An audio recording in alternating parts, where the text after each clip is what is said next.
Assalamualaikum warahmatullahi wabarakatuh. Waalaikumsalam warahmatullahi wabarakatuh. Bagaimana kabarnya anak-anak? Alhamdulillah. Alhamdulillah. Allahu Akbar. Yes. Alhamdulillah, pada kesempatan pagi ini sepertinya cerah-cerah semua. Sudah makan semua ini kira-kira? Oh belum, anak pondok ya? Iya. Ada yang tidak masuk ya? Ada. Oh. Ada siapa ini? Oh, ini Hilda Puspitasari tidak masuk karena sakit. Mudah-mudahan yang lainnya tetap diberikan kesehatan oleh Allah Subhanahu wa taala. Dan yang sakit mudah-mudahan oleh Allah taala diberikan kesembuhan. Amin Allahumma amin. Baik anak-anak, sebelum kita mulai pembelajaran, marilah kita membaca doa terlebih dahulu. Bisa disiapkan oleh Nanda atau Rahman. Di sini maju.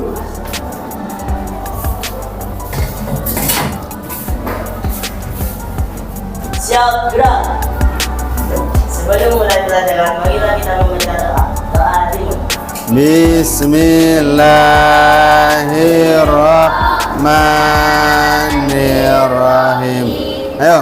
Allahumma urzuqna fahman nabiyina wa hifdhal mursalin wa ilhamal malaikatil muqarrabina birahmatika ya arhamar rahimin. Sebelum kita masuk pada materi kita pada kesempatan pagi ini, marilah kita nyanyi bersama lagu nasional Garuda Pancasila.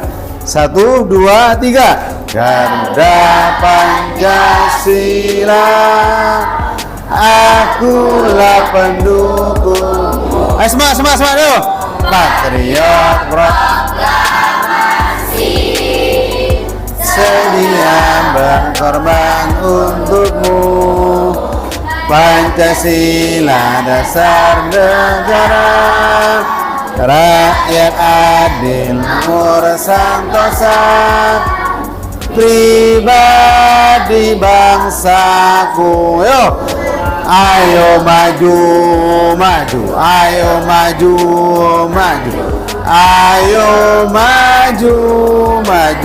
Alhamdulillah. Kira-kira kalian hafal surat Al-Ikhlas apa tidak? Hafal ya? Bisa baca bersama-sama? Ayo, bismillahirrahmanirrahim. Qul huwallahu ahad, Allahus samad, lam yalid wa lam yulad wa lam yakul lahu kufuwan ahad. Alhamdulillah, mudah-mudahan kita selalu mendapatkan syafaat dari Al-Qur'anul Karim kelak fi yaumin la yanfa'u malun wala banun. Amin Allahumma amin. Baik anak-anak, kita masuk pada kesempatan kali ini pada materi. Apakah kalian masih ingat materi yang sebelumnya? Ingat tentang materi hakikat sholat dan zikir. Ada yang tahu kira-kira apa kemarin, apa yang sholat? Apa sholat kemarin? Sesuatu yang diawali dengan takbir dan diakhiri dengan salam. Kalau Bapak tanya kira-kira rukun sholat kalau diringkas ada berapa? Rukun sholat kalau diringkas ada berapa? Kemarin ringkasannya ada berapa? Ada 3. Rukun kolbi, terus qauli, dan fi'li. Di antara ketiga ini sudah mencakup rukun sholat yang banyaknya 17 kalau diringkas. Baik, pada kesempatan kali ini kita masuk di materi kita adalah bab sholat jamak dan qashar, yang mana sholat jamak dan qashar ini adalah merupakan rukhsah yang diberikan oleh Allah Subhanahu wa taala. Apa itu rukhsah? Rukhsah itu adalah kemurahan yang diberikan oleh Allah Subhanahu wa taala terhadap hambanya. Jadi tidak ada alasan bagi seseorang yang sesibuk apapun untuk meninggalkan sholat, karena masih ada rukhsah di dalam sholat. Apa itu rukhsah? Nah, rukhsah itu adalah kemurahan yang diberikan oleh Allah Subhanahu wa taala. Dan kesempatan pada pagi ini kita masuk kepada materi dalam tentang masalah rukhsah tentang sholat jamak dan qashar. Sholat jamak itu apa? Apa sholat jamak itu? Ada yang tahu kira-kira sebelumnya? Sholat jamak tidak ada yang tahu ya. Jadi nanti kita perhatikan slide Bapak yang telah ditampilkan, dan nanti juga ada video sumber belajar, nanti amati oleh anak-anak. Ngerti ya? Amati dan diskusikan nanti bersama dengan teman-temannya. Jadi sholat jamak dan qashar, ngerti ya? Ada jamak, ada qashar, ada jamak dan qashar. Dan juga ada pengertian sholat jamak, hukum sholat jamak, syarat sholat jamak, dan lain-lain sebagainya. Paham kan? Yang mana terlebih dahulu yang memperbolehkan sholat jamak itu ada ayat, yaitu adalah wa idza daratum fil ardi falaysa 'alaikum junahun an taksuru minas shalah. Ngerti ya? Apabila kalian itu musafir, maka boleh kalian itu untuk mengqashar sholat. Berangkat dari ayat inilah ada yang namanya rukhsah di dalam sholat. Paham ya? Apa ya sholat jamak? Apa bisa dibaca? Apa itu sholat jamak?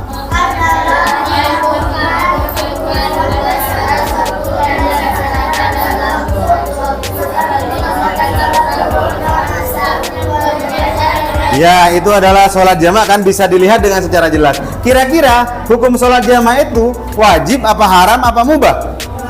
Mubah. Boleh dikerjakan, boleh tidak. Itu adalah sholat jamak. Sekarang masuk kepada sholat yang boleh dijamak. Ngerti ya? Sholat yang boleh dijamak itu adalah pertama sholat duhur bi asar, maghrib dengan isya. Tentunya ada macam-macam tertentu, ngerti ya? Ada kriterianya. Jadi sebelum Bapak masuk kepada detail dengan kriteria tentang sholat, maka Bapak akan tampilkan tentang video pembelajaran kita. Mari kita amati bersama dan tulis apa yang dianggap perlu dan penting. Nanti Bapak tanyakan apa yang kalian bisa ditangkap tentang masalah video yang Bapak tayangkan ini. Bapak akan tayangkan sumber belajar pada kesempatan kali ini. Nanti anak-anak amati dan identifikasi tentang apa definisi sholat jamak dan konsep sholat jamak tersebut. Paham ya? Dan apa hikmah-hikmah dari sholat jamak, tulis nanti ya.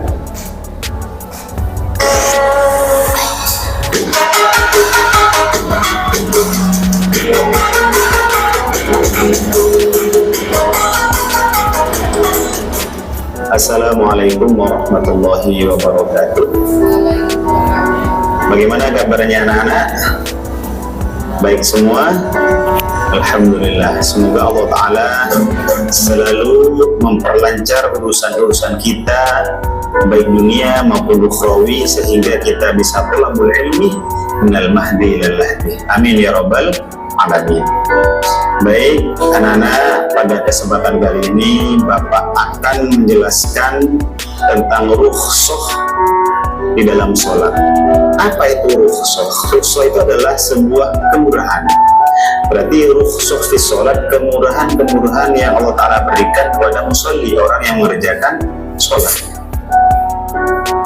Apa saja rukhsah itu? Tentunya banyak sekali. Dan yang akan Bapak sampaikan pada kesempatan kali ini adalah mengenai tentang sholat jamak qashar dan jamak qashar. Baik, sebelum jauh Bapak akan petakan konsep tentang jamak qashar. Pertama adalah sholat jamak qashar, yang pertama adalah jamak qashar dan juga ada jamak dan qashar. Dan tentunya di antara ketiga sholat qashar, jamak dan jamak qashar ini ada ketentuan-ketentuannya dan juga ada definisinya. Yang mana sholat jamak qashar itu diambil dari Al-Quran surat An-Nisa ayat 101, yang mana bunyinya adalah wa idza darabtum fil ardi falaysa 'alaikum junahun an taqsuru minas shalah in khiftum ayaftinakum alladziina kafaru innal kafirina kanu lakum aduwwan mubina. Yang mana artinya adalah, dan apabila kamu bepergian di muka bumi ini, maka tidaklah mengapa kamu mengqashar sholatmu. Dan juga jika kamu takut diserang orang-orang kafir, yakni ada bahasa khawatir di sini, maka sesungguhnya orang-orang kafir itu adalah musuh yang nyata bagimu. Tidak khiftum, apabila kamu adalah dalam masa kekhawatiran, boleh kamu itu mengerjakan rukhsah di dalam sholat tersebut. Dan sebelum Bapak lebih jauh menerangkan, maka tentunya Bapak akan menguraikan tentang masalah sholat jamaah.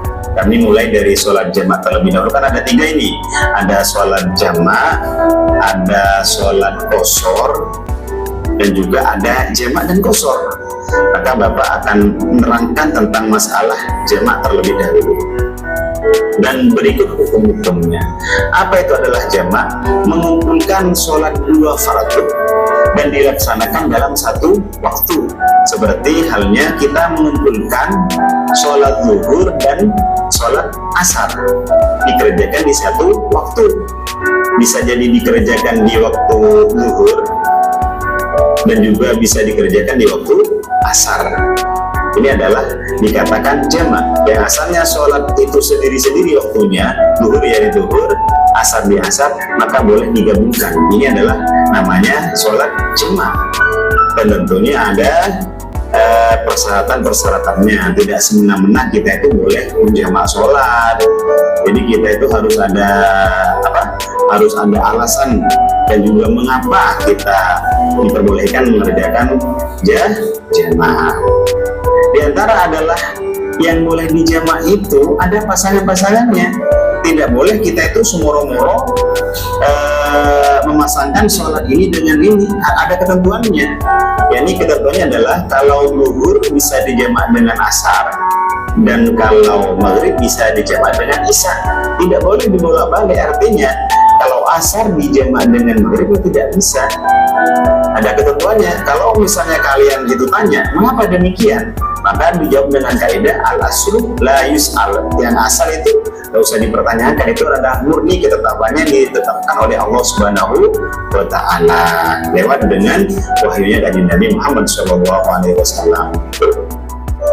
Di antara yang diperbolehkan tentang jamaah itu adalah yang pertama adalah kita melakukan pergian jauh. Semisal kalau ke tempat kalian kan ada di Madura, Bangkalan, Sumama, kalian itu mau ke Malang, itu kan sudah lebih dari 80 km. Kalau sudah lebih dari 80 km, maka kita diperbolehkan untuk menjamak sholat. Sehingga kurang apa kemudahan yang diberikan oleh Allah kepada kita.